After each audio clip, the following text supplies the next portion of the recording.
Hello everyone, welcome back to the lecture series of fluid mechanics. This is lecture number 30, and in this lecture we are going to derive the equation for horizontal plane surface submerged in liquid.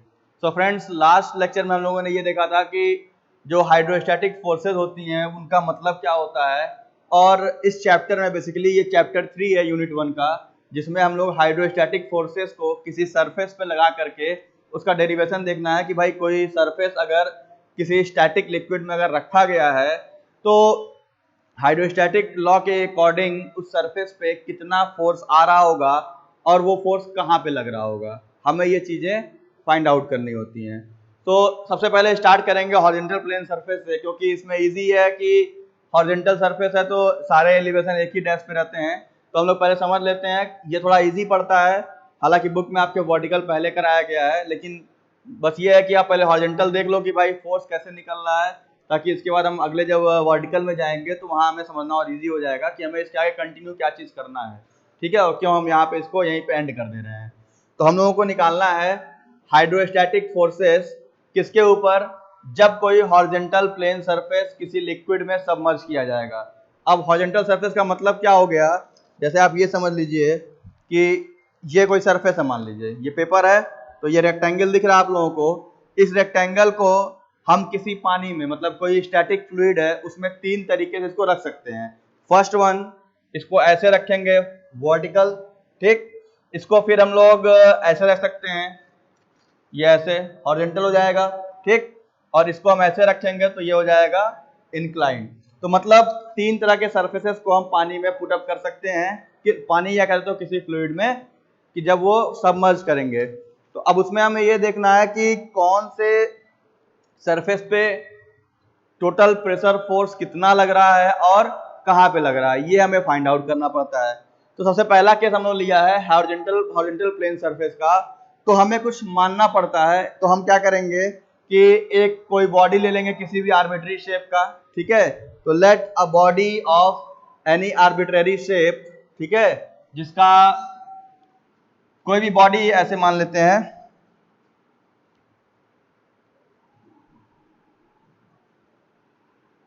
मान लीजिए ये कोई ऐसे body है, ठीक है, किसी भी शेप का मान लीजिए, क्योंकि हमें फार्मूला डिराइव करना है तो वहां शेप मैटर नहीं करेगा। और इस बॉडी का क्या करते हैं, एरिया कैपिटल ए ले लेते हैं, ठीक। ये वाटर का सरफेस है, this is free surface of water, this is free surface of water, this is free surface of water. और इस फ्री सरफेस से मतलब ये पानी में पूरी तरीके से डूबा हुआ है, और इस बॉडी को हॉरिजॉन्टल रखा गया है, मतलब कि ये ऐसे रखा हुआ, बस आपको दिखाने के लिए हमने ये फेरा से बनाया है। वर्टिकली देखोगे तो ऊपर से ऐसे दिख रहा है, ठीक है, मतलब हॉरिजॉन्टल रखा गया इस तरीके से। तो इसमें क्या करते हैं हम लोग, कुछ पॉइंट्स ले लेते हैं। एक मान लेते हैं एक एलिमेंट, भाई बॉडी है तो हम कुछ एक एलिमेंट मान लेंगे जिसका थिकनेस होगा DH, ये थिकनेस होगी आपकी DH, और इसका एरिया होगा DA। DA will be the area of element और DH हो गया थिकनेस, ठीक है। और इसकी जो पूरी बॉडी की लेंथ है इसको हम लोग B मान लेते हैं, ठीक है। अब देखो मैंने क्या लिखा है, पूरे बॉडी का एरिया स्मॉल a है, ठीक है, area of body capital A है, ठीक। और एलिमेंट का एरिया कितना है, एलिमेंटल एरिया, एलिमेंटल एरिया आपका है DA की वैल्यू क्या है, लेंथ इनटू विड्थ। तो B हो गया लेंथ और DH हो गया इसकी थिकनेस, तो B इंटू DH हो गया आपका DA की वैल्यू, ठीक। अब इसके बाद क्या करना है कि ये तो हो गया एलिमेंटल एरिया, और हम क्या करेंगे कि हम एलिमेंट के ऊपर फोर्स निकाल लेंगे कि भाई जो एलिमेंट है उस एलिमेंट के ऊपर कितना फोर्स लग रहा होगा, और बाद में उसको पूरी बॉडी पे इंटीग्रेट कर दिया जाएगा ताकि हमें पूरी बॉडी के डायमेंशन के अकॉर्डिंग अपना फोर्स मिल सके। तो यानी हमें पहले क्या निकालना है, first we will calculate df, then we integrate this df so that we can get the value of force। ठीक है, लेक्चर नंबर 29 में मैंने बताया है कि हम जो निकालते हैं, ठीक है, वो निकलता है टोटल प्रेशर फोर्स। ठीक है, लेकिन शॉर्ट फॉर्म में उसको कहीं कहीं टोटल प्रेशर भी पूछता है। तो एग्जाम में जो न्यूमेरिकल्स आएंगे उसमें कहेगा find out the total pressure, तो आपको ये कैच करना है कि वहां अगर सरफेस के कोई बॉडी के बारे में बात कर रहा है तो पी नहीं निकालना है, आपको वहां पे एफ निकालना है। इसका नाम होता है टोटल प्रेशर फोर्स, लेकिन नॉर्मली इसको टोटल प्रेशर कहा जाता है। ठीक है, तो हमें वही फॉर्मूला इस हॉरिजॉन्टल प्लेन सरफेस के लिए निकालना है जब ये पानी में रखा गया है। ठीक, अब देखिए यहाँ पे एक पॉइंट मान लेंगे, इस बॉडी में एक पॉइंट होगा जो कि उसका सेंटर ऑफ ग्रेविटी होगा। ठीक है, और क्योंकि हॉरिजॉन्टल है तो जैसे मान लो ये सरफेस ऐसे हॉरिजॉन्टल रखा हुआ है, यही चीज ऐसे दिख रही है ना, लेकिन ये है ऐसे हॉरिजॉन्टल। ठीक है, अब ये बताओ ये हॉरिजॉन्टल सरफेस है तो इसकी जो दूरी होगी, तो इस सरफेस का कोई भी पॉइंट इससे कितना दूरी पे होगा। अगर हम एक हाइट लेते हैं h, ठीक है, let h be the depth of the body in the water. तो मान लिया गया कि इस बॉडी की डेप्थ ये आपका h है। ठीक, तो आप सोच के बताइए कि अगर ये हॉरिजॉन्टल है, ऐसे ये ऐसे दिखाने के लिए मैंने बना दिया है लेकिन है ये हॉरिजॉन्टल, तो अब ये हॉरिजॉन्टल है तो इसका सेंटर ऑफ ग्रेविटी, ठीक है, और इसका कोई भी हाइट अगर बॉडी से लेंगे तो सारी डिस्टेंस क्या होगी, इक्वल होगी। क्यों, जैसे भाई आपके जो घर के जो छत है आपके रूम की, तो ऐसा नहीं है कि वो छत इंक्लाइंड है। आप कहीं देखोगे अगर आप यहां से नापोगे तब भी उसकी हाइट 12 फीट अगर है तो 12 फीट यहां भी होगा, 12 फीट वहां से भी होगा, 12 फीट कहीं से भी होगा। ठीक है, मतलब कि all the points from a horizontal surface will be equal. ठीक है, तो मतलब क्या है कि जब कोई हॉरिजॉन्टल बॉडी सबमर्ज की जाएगी तो उसके सरफेस से हम अगर फ्री सरफेस पे कोई भी हाइट निकालते हैं या डेप्थ कैलकुलेट करेंगे तो सारी की सारी वैल्यू सेम होगी।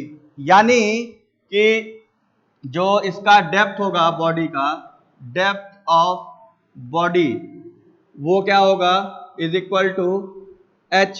ठीक है, और यही इसकी डेप्थ ऑफ सीजी भी होगी, depth of centre of gravity, यही इसकी सेंटर ऑफ ग्रेविटी भी होगी, और यही इसका क्या होगा, डेप्थ ऑफ सीजी, और यही आपका सेंटर ऑफ प्रेशर भी होगा। This will be your centre of pressure.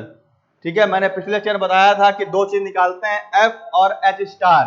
तो देखो सेंटर ऑफ ग्रेविटी होती है H bar, centre of pressure होता है H स्टार, और डेप्थ होता है सिंपल H। ठीक है, हॉरिजॉन्टल के केस में H is equal to H bar is equal to H star. ठीक है, इसीलिए हम लोग किसी हॉरिजॉन्टल बॉडी का centre of pressure find out नहीं करते हैं, क्योंकि वो बॉडी सरफेस से जितनी दूर रखी होगी वही उसका सेंटर ऑफ प्रेशर होगा, वही उसका डेप्थ होगा, डेप्थ ऑफ सबमर्जेंस होगा, वही उसका डेप्थ ऑफ सीजी होगा।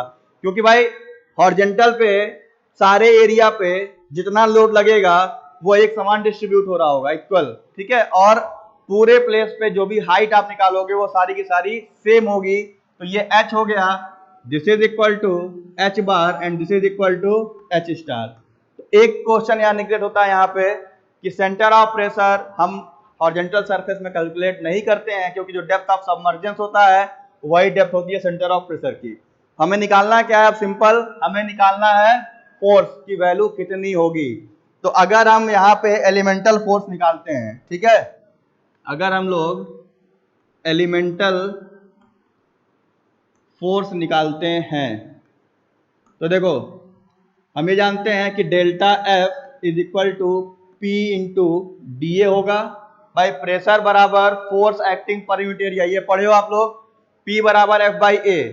तो एलिमेंटल के लिए अगर निकालते हैं तो डेल्टा P मान लीजिए या P मान लीजिए, जो भी मान लीजिए, एलिमेंटल प्रेशर मान लीजिए। तो यहाँ पे F बराबर क्या होगा, मैं इस फार्मूले की बात कर रहा हूँ, P is equal to F by A होता है, तो यहाँ से हम लोग F ले लेते हैं। तो F बराबर P इंटू एरिया, यानी प्रेशर फोर्स बराबर प्रेशर मल्टीप्लाइड बाई एरिया। तो अब एलिमेंटल एरिया कितना है यहाँ पे देखो, एलिमेंटल एरिया कितना है, डी ए बराबर बी इंटू डी एच है। तो क्या करोगे, P इंटू, अब एलिमेंटल एरिया कितना है, B इंटू डी एच हुआ। हमने कुछ नहीं किया है, इस dA की वैल्यू, ये dA जो B इंटू डी एच है उससे उठा के रख ली गई है, ठीक है। तो अब जो ये एलिमेंटल फोर्स है DF, ये कितना हो जाएगा, ये आपका हो जाएगा P into B into G, और हाइड्रोस्टैटिक लॉ के अकॉर्डिंग P कितना होता है, we know that P is equal to rho into G into H, ये आप सभी लोग जानते होंगे, ये मैं डिराइव भी करा चुका हूँ, इसको पढ़ा भी चुका हूँ। तो P बराबर रो जी एच होता है, सबको पता है। तो हम क्या करेंगे, इसी में वैल्यू रखेंगे, इस वाले क्वेश्चन में P की जगह पे rho into G into H into B into D H, ये वैल्यू ऐसे पुटअप कर दी गई। अब ये आपका हो गया क्वेश्चन नंबर फर्स्ट, ये क्या हो गया, एलिमेंटल फोर्स, ये हो गया आपका एलिमेंटल फोर्स। अब पूरी बॉडी के लिए क्या करेंगे, फॉर होल बॉडी क्या करोगे, पूरी बॉडी के लिए क्या कर सकते हो आप लोग,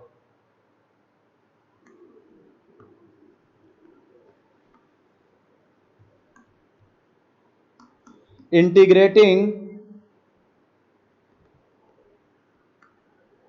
इक्वेशन 1, ठीक है।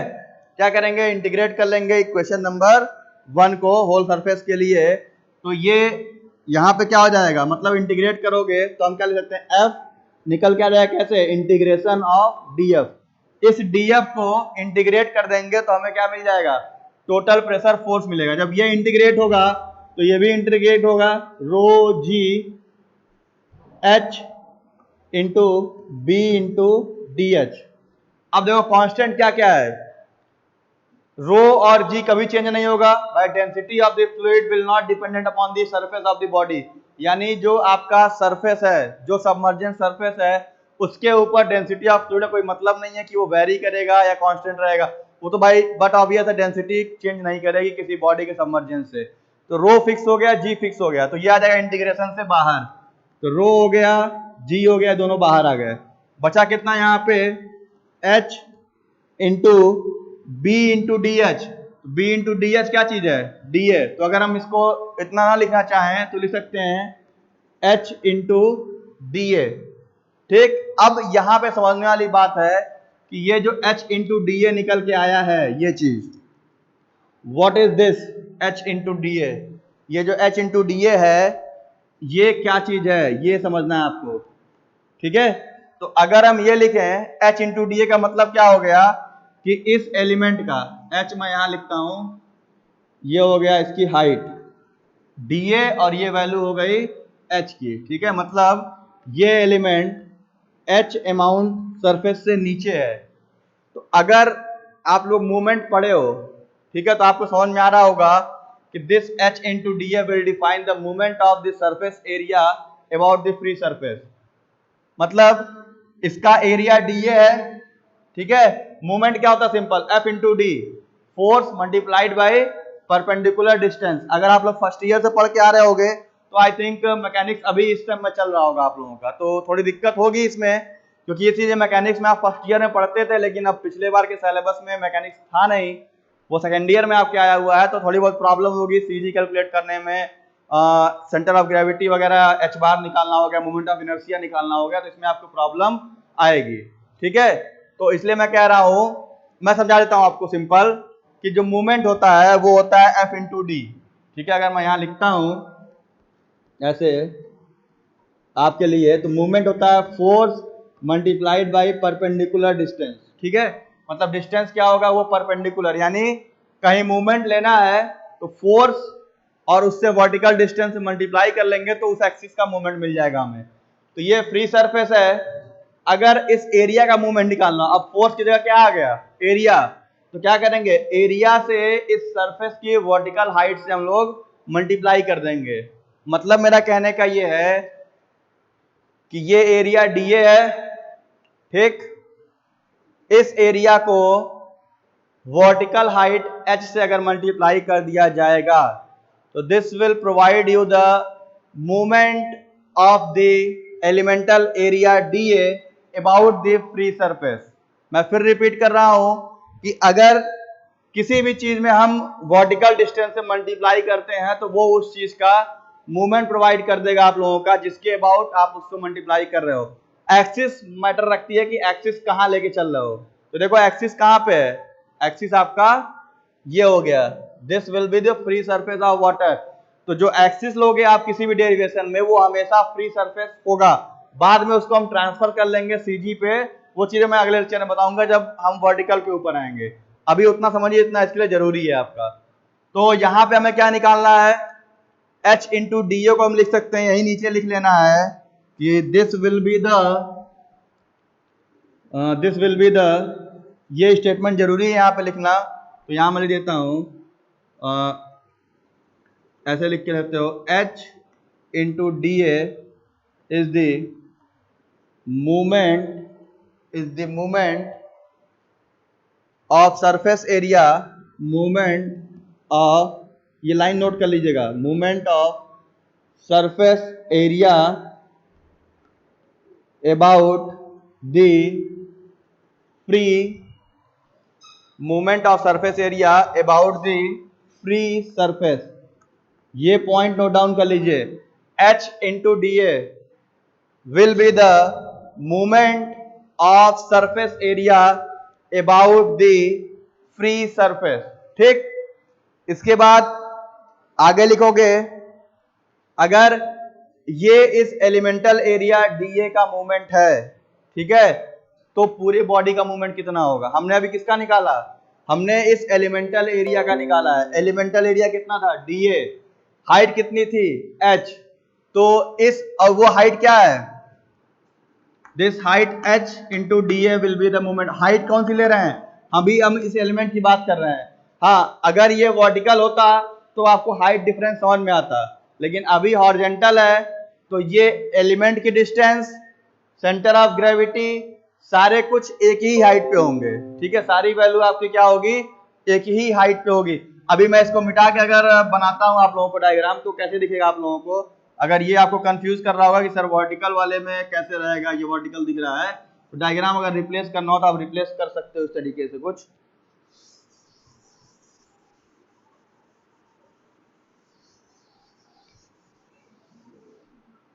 देखो डायग्राम ऐसे बनाना हो अगर इसका, तो डायग्राम आप ऐसे बना लो, सबसे बढ़िया रहेगा।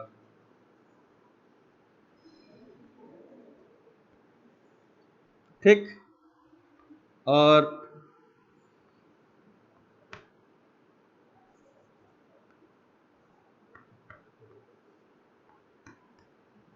ये हो गया आपका सेंटर ऑफ ग्रेविटी, और ये हो गया आपका, ये सेंटर ऑफ ग्रेविटी का पॉइंट है, और यही आपका एलिमेंट भी था। इसी जगह पे हम लोगों ने एलिमेंट भी माना था, इसी लाइन पे ऐसे बना लेते हैं हम लोग, this will be the element. यही अगर आपका एलिमेंट था तो ये हो गया डीए, और ये हो गया डेल्टा एच, और इस पूरे बॉडी की डिस्टेंस थी बी।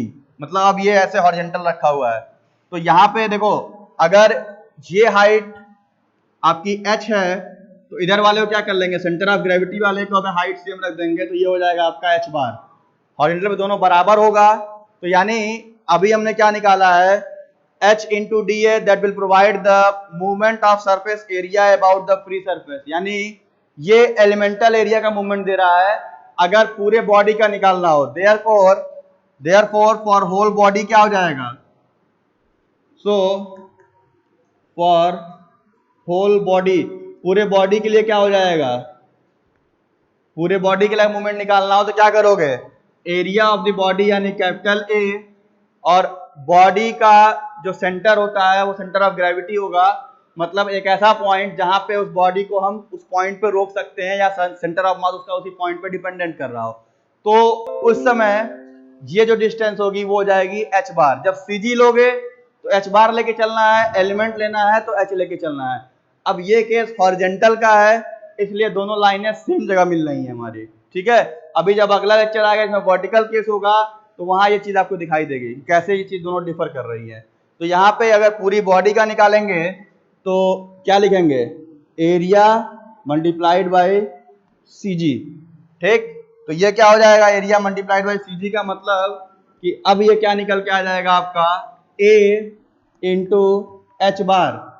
ये किसकी वैल्यू निकली है, ये सिर्फ H into D a integration वाली वैल्यू है, यानी ये किसकी वैल्यू निकल के आ रही है, this will be the value of integration of H multiplied by D A. तो integration of H multiplied by D A, जब इंटीग्रेशन हटाओगे तो ये पूरी बॉडी पे इंटीग्रेट होके आ जाएगा एरिया इंटू एच बार पे। अब अगर ये हो गया integration of H into D ए की वैल्यू, तो टोटल प्रेशर फोर्स कितना निकल के आ जाएगा आपका। ठीक है, हमने अभी क्या निकाला है, हमने अभी डी एफ निकाला है यानी एलिमेंटल फोर्स। अगर टोटल फोर्स निकालना होगा तो ये वैल्यू यहाँ से डिराइव हो जाएगी। अगर मैं यहाँ हटाता हूँ इसको, तो ये हो जाएगा capital F is equal to rho, और जी पहले से था इंटीग्रेशन के बाहर क्योंकि कांस्टेंट था, तो रो इंटू जी पहले से हो गया, और integration of H into D A निकल के आया था एरिया इंटू एच बार, तो this is A into H bar, this is A into H bar. तो ये फॉर्मूला हो गया टोटल प्रेशर फोर्स का फॉर हॉरिजॉन्टल बॉडी या horizontal surface submerged in liquid. तो इसको यार रट लीजिए एक तरीके से देखा जाए तो, क्योंकि ये फॉर्मूला आगे हर जगह काम आएगा आपको। Total pressure force is equal to rho G A H bar. ठीक है, H bar will be the depth of centre of gravity from free surface, rho density G पता है सभी लोगों को 9.81 होता है, एरिया जिस बॉडी के बारे में बात करेंगे उसका एरिया रखेंगे, जो मोस्ट इंपॉर्टेंट क्या है कि वैल्यू ऑफ एच बार, तो एच बार होता है डेप्थ ऑफ सी जी, यहां लिख लीजिएगा H bar is equal to depth of centre of gravity, depth of centre of gravity यानी सी जी की जो वैल्यू होगी वो एच बार होगी। ठीक है, अगर कोई न्यूमेरिकल दिया है और उसमें अगर सी जी नहीं डिफाइन कर रहा है तो आपको सी जी निकालना पड़ेगा। अब क्योंकि ये हॉरिजॉन्टल केस था तो हॉरिजॉन्टल केस में एच, एच बार, एच स्टार सारी चीजें एक ही जगह लाई करती हैं, इसलिए हमें कैलकुलेट नहीं करना पड़ा। लेकिन अब सोचो ये बॉडी अगर ऐसे वर्टिकल रख दी जाए तो सारे पॉइंट डिफर करेंगे इसके। ठीक है, क्योंकि प्रेशर वर्टिकली डाउनवर्ड बढ़ेगा, ठीक है, उसके अकॉर्डिंग हमें हर पॉइंट पे प्रेशर निकालना पड़ेगा।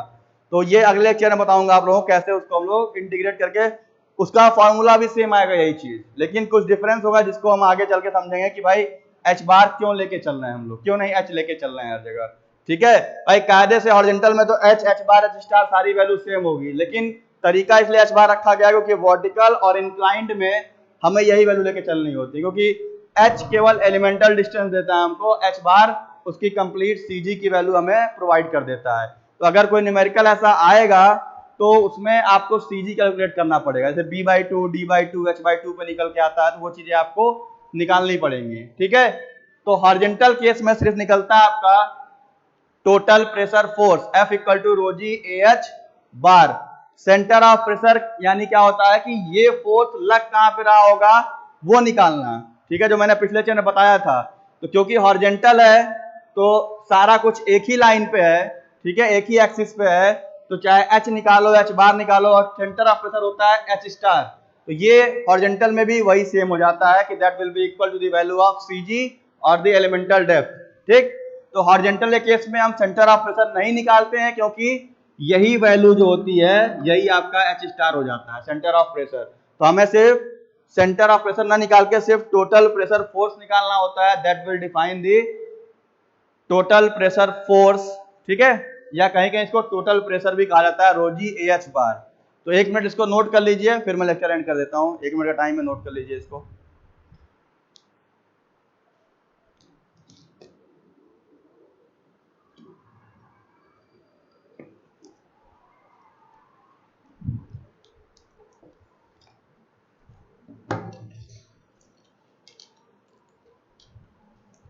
मनोज बंद नहीं ना किए हो, आ रहे हो।